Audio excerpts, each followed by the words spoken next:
आज दिल्ली के उप मुख्यमंत्री मनीष सिसोदिया ने प्रेस वार्ता में भाजपा पर जमकर कई आरोप लगाए। मनीष सिसोदिया ने कहा कि हमने नई आबकारी नीति वापस ले ली है और शराब की सरकारी दुकानें खोलने का निर्देश दिया है। उन्होंने कहा कि हम भ्रष्टाचार को रोकने के लिए नई शराब नीति लाए।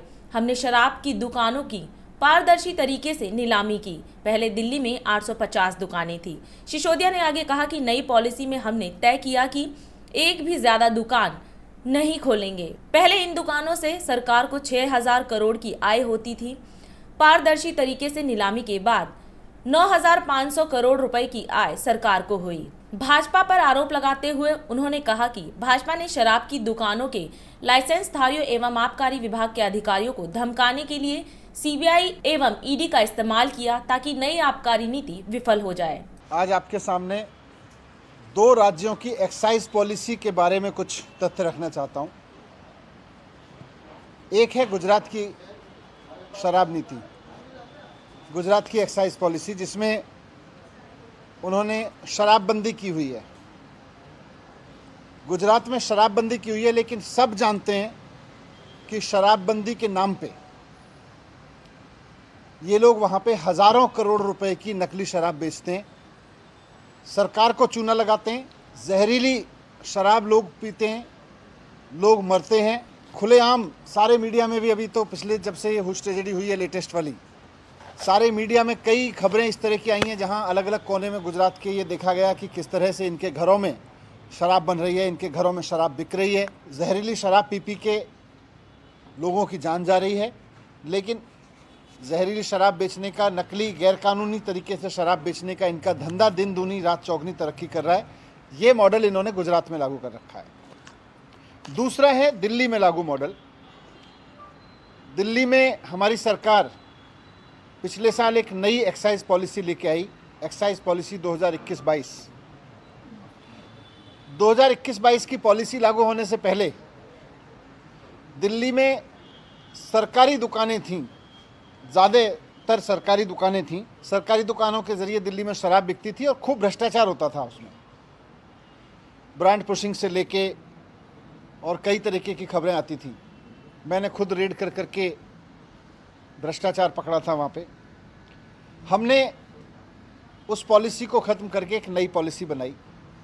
दिल्ली में पहले कुछ दुकानें प्राइवेट भी होती थी, लेकिन जो प्राइवेट दुकानें थीं वो इन्होंने अपने ही यारों दोस्तों के नाम पे लाइसेंस दे रखे थे और उनसे लाइसेंस फ़ीस भी कम लेते थे, बहुत कम लाइसेंस फ़ीस लेते थे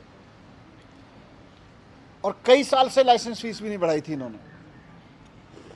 तो ये सिस्टम ख़त्म करके ज़्यादातर सरकारी दुकानों का, जिनमें खूब भ्रष्टाचार था, और इनके नेताओं, रिश्तेदारों, इन सब की ड्राइवर और मेड के नाम पे चलती दुकानों को, इन सबको, सारे सिस्टम को बंद करके हमने नई पॉलिसी लगाई और बहुत पारदर्शी तरीके से हमने यहाँ पर शराब की दुकानों की नीलामी की। पहले, यहाँ आपकी जानकारी के लिए मैं बता दूँ कि पहले दिल्ली में 850 दुकानें होती थीं। नई पॉलिसी में हमने तय किया कि जितनी दुकानें पहले होती थीं उससे एक भी दुकान फालतू नहीं खोली जाएगी, वही 850 दुकानें रहेंगी।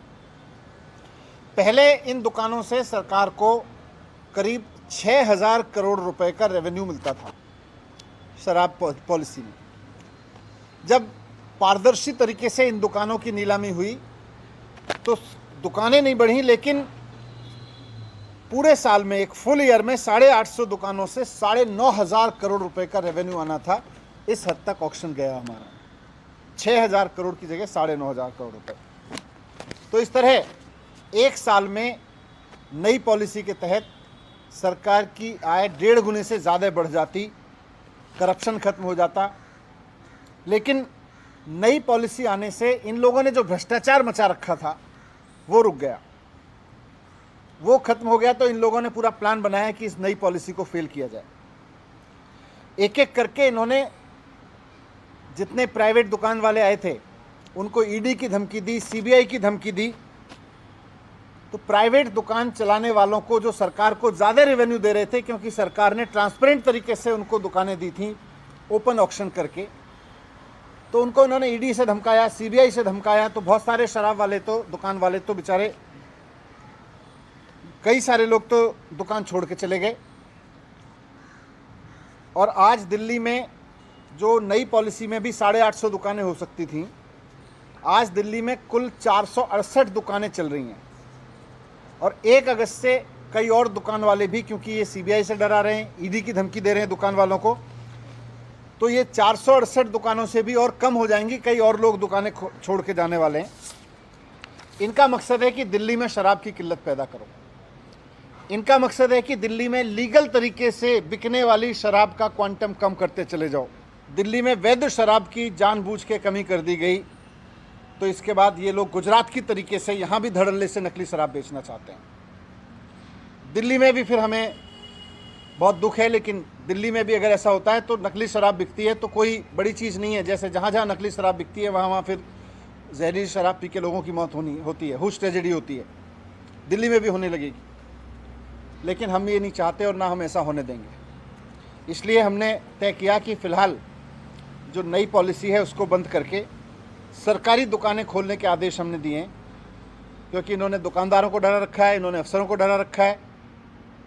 इसलिए नई पॉलिसी बंद करके सरकारी दुकानों के ज़रिए अब लीगल लिकर सेल करने का हमने ऑर्डर दिया है, ताकि दिल्ली में कोई इलीगल शराब ना बेच पाए, ताकि दिल्ली में कोई स्पिरिट शराब ना बेच पाए।